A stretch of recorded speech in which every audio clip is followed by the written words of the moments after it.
Hello, I'm Noel Honig, keen After Effects observer and frequent wearer of ties. Now, I hope you're ready to expand your minds, because today I'm going to show you how to stretch the heck out of some type.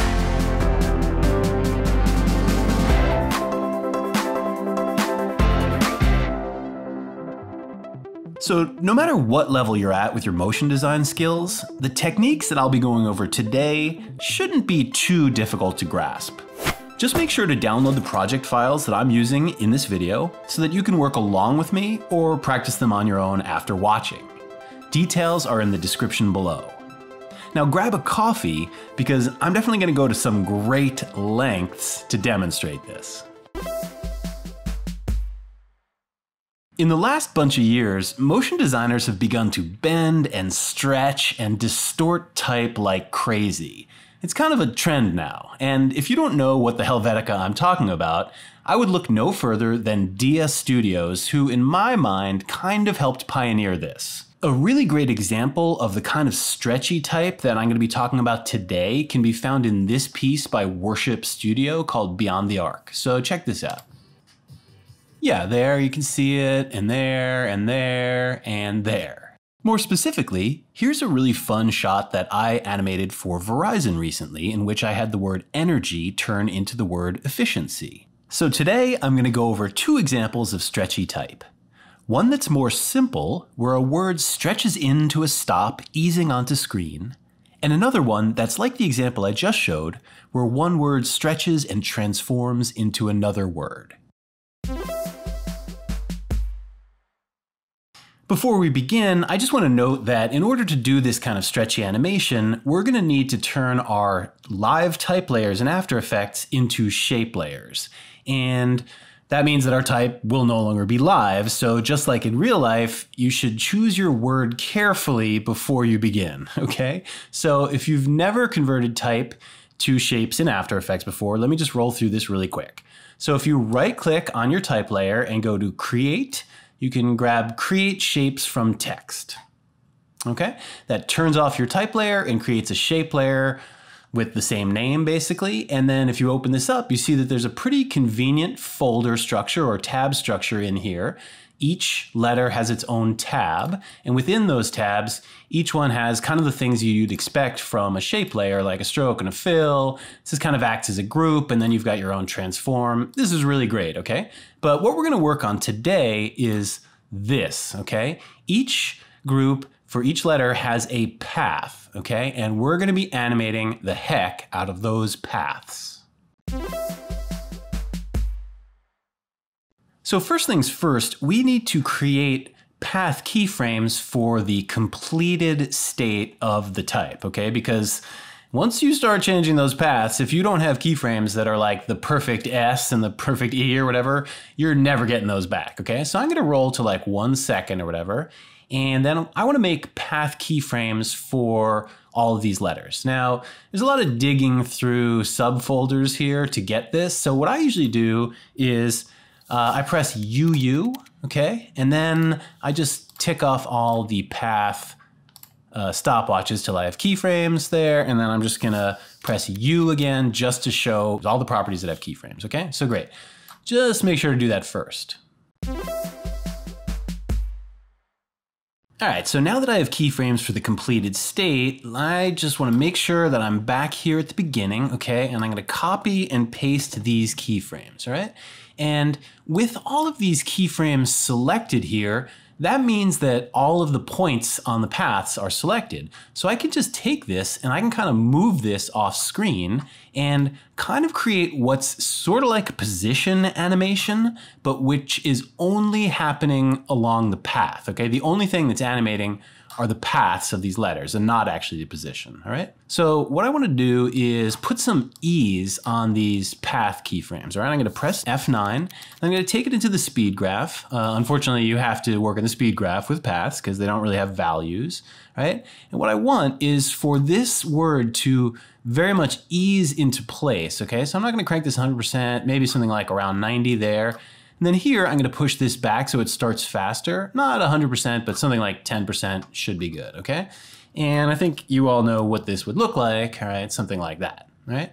And that's pretty obvious, but just what I want you to think about in terms of stretching is that the faster the word is going, okay, so higher up in the speed graph, the more it should be stretching, all right? So it's like as the word whips quickly down from here to here, it should stretch the most as it's whipping and moving the quickest, okay?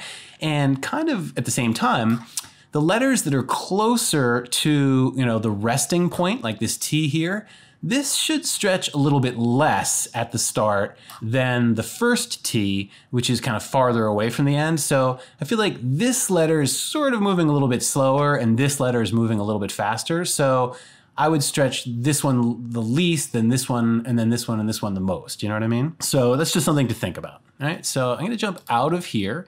Okay, and now let's just look at this with the T. All right, so I'm going to get in closer here, and we kind of have to work off screen here, but it's fine because we can see the paths really well. I mean, we could always choose like yellow here or something so it'd be more clear. All right, so basically, I want to work on this T first. And the way that you would select any of these points, for example, you could just select one and then it would be selected and you could move it, etc. Right? So what I want to do here is kind of grab all of the points for the paths for all the letters except for this side of the T and kind of pull this back this way, right? Because the word's moving left to right. So I want to be aware of sort of keeping the leading edge where it is in terms of the animation and only stretching backwards, all right? So I'm going to do that. And here, actually, let's preview just that. Right? So you can see that the T is kind of gently stretching into place here. We're basically already getting the effect that we want. It's not very difficult. Talk about a special circumstance with the S, okay? Because the T and the E and the other T here, these are all going to stretch very easily because it's all right angles and straight lines, right?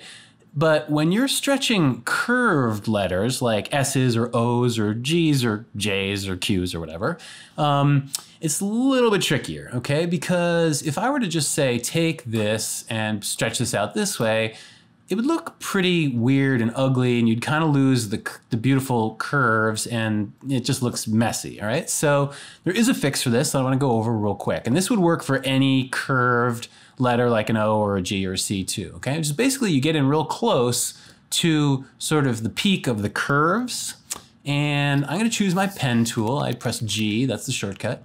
And I get as close as I can to the middle point here. And when it makes that little plus sign on the cursor, I know I can drop another point along this curve that's really close to that one, okay? And I would do the same thing on this inner path here, okay? And now this here is just kind of at a diagonal and I'm just not gonna worry about that. It's mostly these curves that I need to kind of concentrate on. So I'm just gonna get here, click there, and then go down here and click there, okay? So now I can kind of pull out just a little bit and kind of try to select just those and all of these points over there. And looks like I missed, so let me just go through a little bit closer and grab those. And all right, that's selected and I'll deselect that and great. So I've got those selected and just make sure that I've selected these two. Okay, cool. So now when I pull this, I can stretch the S like that and it's just neater. It's just an overall neater shape. I mean, I don't think I love it, but it's kind of cool. It's sort of interesting, okay? So fine, I think that's fine. So now, like I said, we want the S to stretch a little bit longer than the T, so I'm gonna do that, okay? Now I'm just gonna grab these and pull this over and get the E to be even longer than the S. Now I think it's also nice to pull this over so we get sort of a wide, thick area here in contrast to these thinner kind of horizontal lines. So I'm gonna do that. And then finally, I pull back a little and grab the T. I'm just gonna make this the longest of the letters, right? Cool. So let's check out what that looks like. Yeah, and there you go. I mean, that's pretty good. So depending on what you want or your client wants, this could be done. But if you want to do a little bit more work on it, we could definitely make this a lot more dynamic and stretchy, okay? And the key to doing that is to add some overlap into this animation here on these keyframes, okay? So let's just start by like essentially putting some, 2 frames, let's just say overlap for all these keyframes, okay? So let's move these back like 2 frames and these back 2 frames and this back 2 frames, okay? I'm just hitting Option and right arrow to do that. Okay, right? You see, like, we've basically just created more space now between the letters, and it's our job now to just fill that in more. This is looking a little bit slow to me at this point, so let's just do that. Cool, yeah, that's a little bit better. Maybe we can even make it faster. If it's not moving too quickly, there's no real reason for it to be stretching, so cool. But you can still see that there's plenty of space between here, and we're gonna now fill that in, okay? And let's start with this sort of final T here, which is what's moving on first, okay? So what we wanna just make sure to do is just have the leading edge of this, like I said before, keep going the way that it is and kind of stretch this backwards. So that's how I'm gonna think about this. And I'm gonna move till about here, and I'm just gonna basically kind of start hand adjusting this, and I'm gonna make a lot of keyframes, and it's in some sense like I'm, you know, animating this frame by frame at this point, but I think it's kind of cool and it won't take too long, right? So I'm gonna pull this back, and I'm gonna go here, and basically I'm just gonna try to keep this kind of spacing roughly between the S and the T as I go for every frame, okay? And so it's responding to the S. So I know that I can just, I'm using my arrow keys now, which is a little more convenient. And just moving those path points over. At a certain point, this will probably be good enough. Let's check that out now. Yeah, so you can see we've added in a little bit more stretch at the beginning for that. Cool. And now it should be okay on the end. We can try to see if we can kind of like, what would happen if we pull this here like that. Just don't want to add too much of a, I'm gonna take that out. You just don't want to add a little sudden jarring animation right there at the end, right? I'll go ahead and do the same thing to the rest of the layers on fast forward so I don't bother you with the inevitable nitpicking. Cool, let's check that out, right? So I think you can see how adding in more overlap here is definitely gonna add a lot more stretch into this now. So let's just finish this up. Let's go to the first frame of the E, maybe back one. Okay, where's that? Yep. And drag this back. Boop. And now just do the same thing I was doing before. Well, it looks like we'll have to adjust the S a little bit. I'm really doing this quickly and just by eye, just to kind of get through this. If it were you, I would probably do this with a little bit more carefulness, but all right. I think you're getting this. It looks really cool. So let's just finish this off. You could even potentially delay that final T keyframe coming in if you wanted to give it a little bit more something, and then like interpolate that even more hard at the end there if you wanted, and then just basically do the same thing as before. Figure out the first place, the first frame, make this longer just kind of randomly, and I think what we want actually is, looks like the E is now off. This does require a little bit of fiddling, I told you.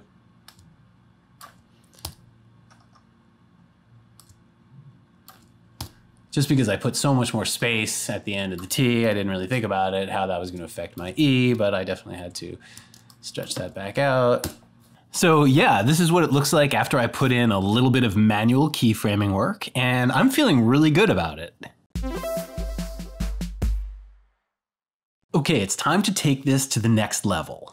I want to show you how you can make a super smeary, stretchy transition from one word to the next, like I did with the energy to efficiency shot that I showed you.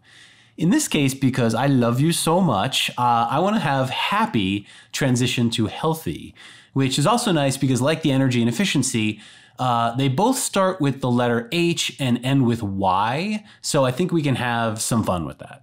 So I have the words happy and healthy here, and I've already converted them to shapes and gone through the tedious process of putting keyframes on all of the paths, okay? So you didn't have to watch me do that. So now basically what I want to do is pretty precisely set guides to help me with this animation, just a little bit, at least for the edges, okay? So I'm gonna get in close, and I have snap to guides enabled, okay? So for happy, just gonna get over here and make sure for happy, I'm gonna select all of my points, but before I move on, I wanna set up-down guides because it's very easy when animating path to accidentally bump the letters up or down just a pixel or two. So I definitely wanna set guides here. So now with all of these points selected, I'm just gonna slip that back so that's at the edge there, okay? Now I'm gonna select all the keyframes for healthy, and I'm gonna drag this back while holding down the shift and move that there. And yep, that has for some reason shifted up like I thought. So pull that down. Definitely wanna work with those top bottom guides here, okay? So right now I've set this so the two H's line up, right? And actually I want these to be my first keyframes. So let me pull these to the start, all right? And now I just wanna do the same thing, but in the other way. I wanna make a guide, let's see, here basically, right? Okay, roughly. And now drag these back this way and snap that there. And I bet you this shifted up. Yep. Move that back down, okay? And now do the same thing for my healthy. Over and into place. Cool, now the Y's are lined up. All right, great. So unsurprisingly, this just looks like that now, not a big deal. And I'm gonna take this and press F9 and go into the speed graph. And basically now in this case, right, I want something that starts real slow, gets very fast, and then slows down again pretty drastically at the end. So basically, I just want this like, I don't know, like 90% or so on both ends, right? I wanna create a really nice big peak here in the middle, all right? So I think also, obviously, you all know what this would look like, but here's the real thing, is if I find the exact point at which this is moving the fastest, like right here, okay? I'm gonna back up one frame, and I'm gonna cut happy there, all right? I'm gonna option bracket, I'm gonna move one more frame, and I'm gonna trim healthy to start here, okay? So already, this is gonna be a fairly seamless transition between these two, right? I mean, it's very hard to see the transition actually happen because it's occurring when it's moving very, very fast, all right? So that's like kind of the basis for this animation right from the start. Now that we've got some of the basic timings of the animation down, it's time to take kind of a boring technical step, but one that's really important. Basically, I want to break down these shape layers so that each letter is its own layer. It's a little bit easier for me to deal with than having a ton of animation happening in subfolders all in one layer.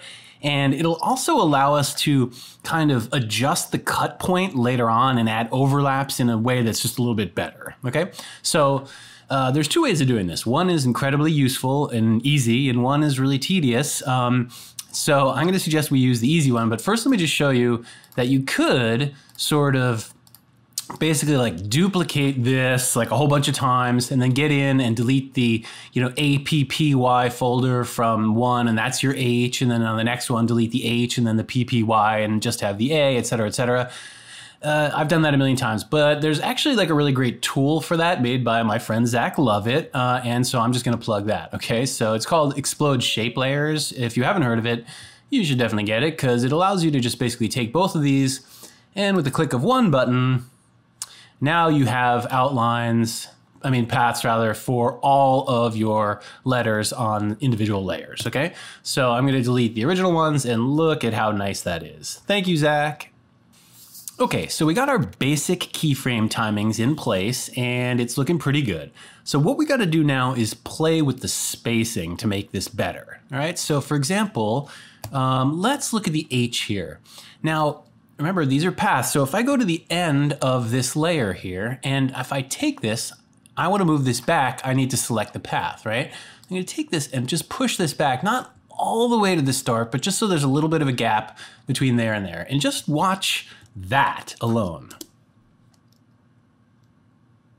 Right? It's kind of got this interesting, like really nice delay at the start, and then this really hard snap through the middle, which is a little bit exaggerated by the fact that, you know, there's such a big gap between the H when it crosses over. But nonetheless, I think this is already starting to look really cool. So let's go ahead and try that also for the Y. Okay, so at the end here, we want the Y to be further down toward this side, okay? It'll exaggerate this whole animation a little bit. And just make sure to stay in these guides. This gets really finicky sometimes. Okay, good. So let's just move this over to like there. Just check that out. Right? You can see that like by stretching out that word there at the start, which is what we've done, it just really kind of adds to the animation, makes it just a little bit nicer. So let's now go ahead and do all the spacings for all these letters at the cut point, all right? And what we have to remember is that, like I said before, this word is, it's accelerating out from here, right? And the next word is gonna be kind of decelerating in from the center, okay? So what we basically want is a small gap here at the start, and then a little bit of a bigger gap between H and A, and then an even bigger gap between the A and the P, and so on, so that the biggest gap is between the final P and the final Y. It's like the word is spacing out and stretching out, okay? So what I would do, whoops, is take my A, and remember there's two paths there, you gotta watch out for this, okay? And I'm gonna drag this back. I don't know exactly how far yet, but here's the gap that I put for that, so this should be at least twice that, so that's probably okay. We're gonna probably have to adjust this a little bit. Take my P, and I'll shove that back so that that's a bigger space there, and then finally, put this around there maybe. I might have to adjust this P back. Whoopsies. A little bit there, something like that, okay, just so that it's widening out, right? And you can see that at work here. Let me move this over.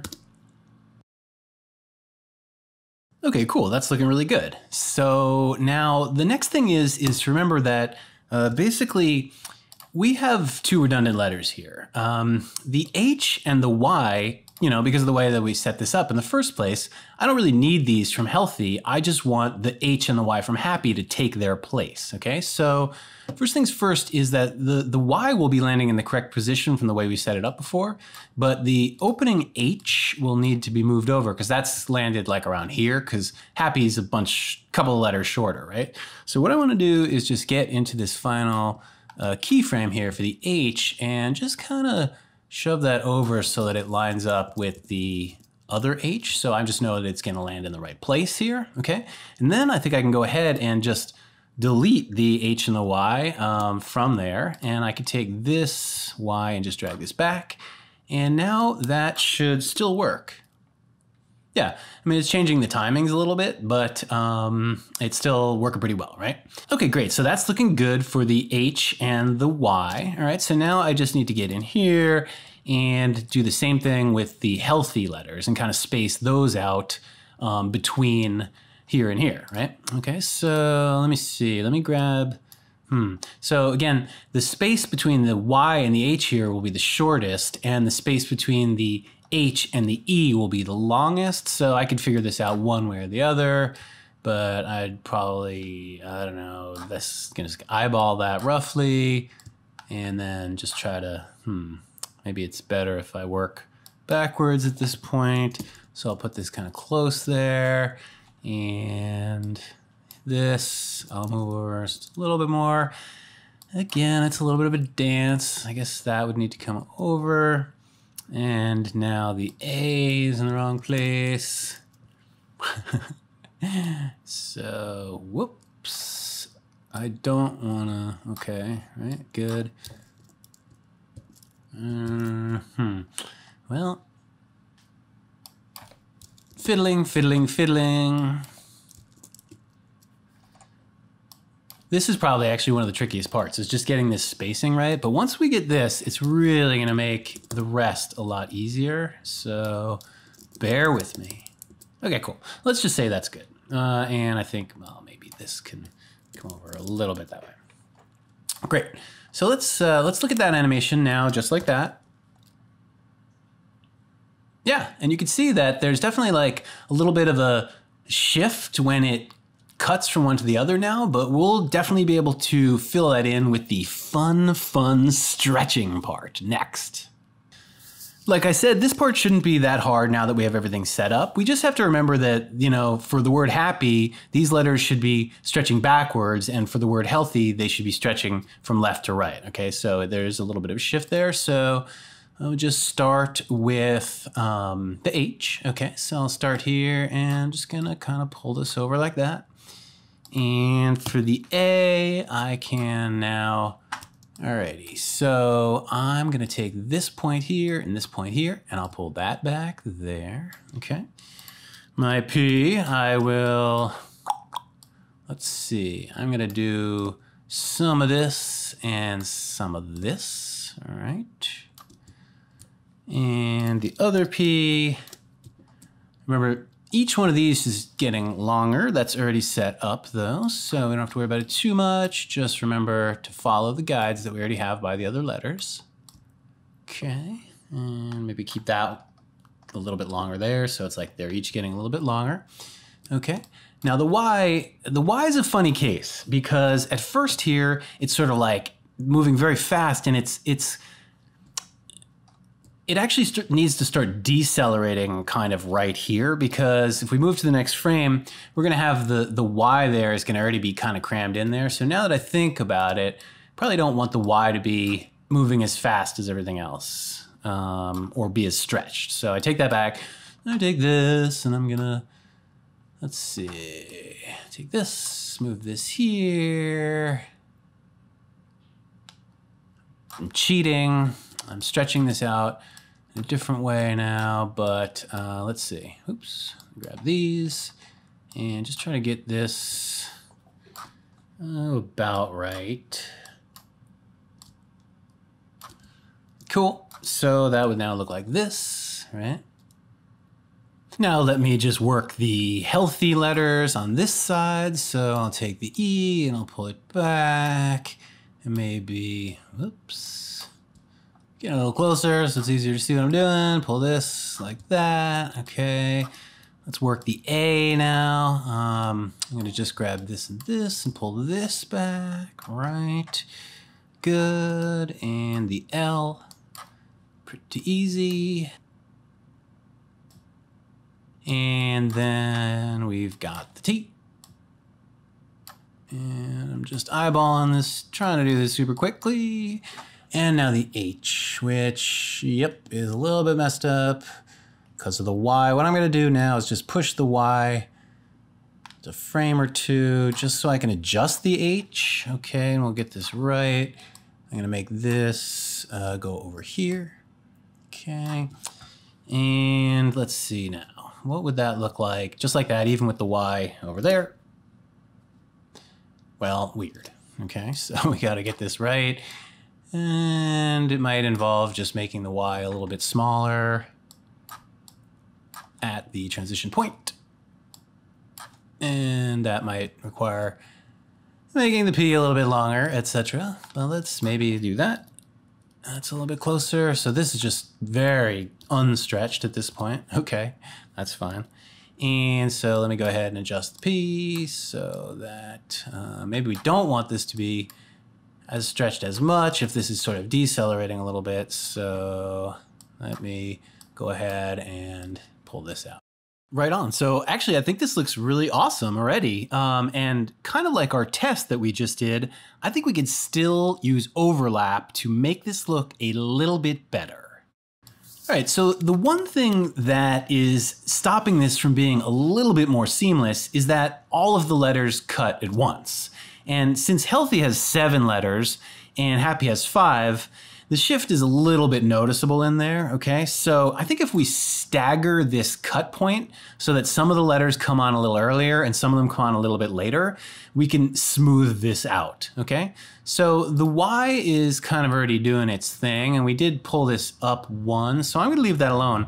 But let's look at this second to last H here, okay? What if I go to the beginning of there and go like 2 frames and actually like start this here, okay? And what I'm also gonna do is go back 1 more frame and trim the P there, okay? So that the H can kind of like take the place of the P, okay? So I might have to put this keyframe here And now I'm gonna have to kind of just adjust this to get it in the right place, but I can do this. And what actually might be nice is in the next frame, I mean, in the previous frame, this descender on the P is really wide, and here I think it would match better as a cut if I made this like wide as well.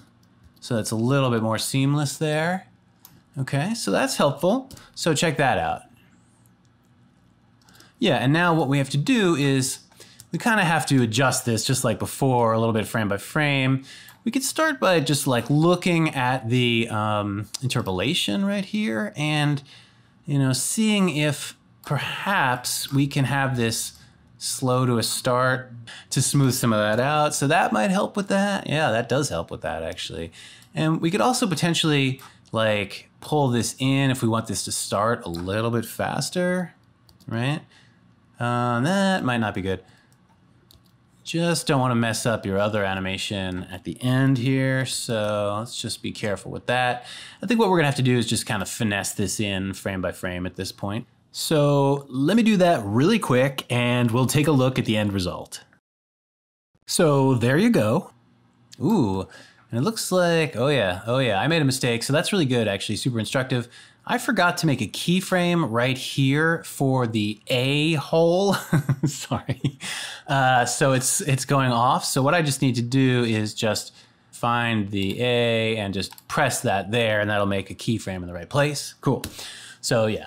So I think this is looking really good, and I don't want to bore everybody to death by fiddling with this, so I'm going to stop there. But I think you can see how this isn't really that labor intensive. You can get it off the ground pretty easily, and then with some adjustments, make it look really good. If you've watched this far, I don't think it would be a stretch to assume that you learned a few cool new tricks.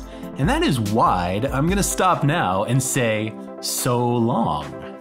Oh, and before I go, subscribe for more, and click that bell icon so you'll be notified when we drop more videos. And if you really want to step up your game, check out After Effects Kickstart to learn the most commonly used tools and the best practices. Thanks for watching.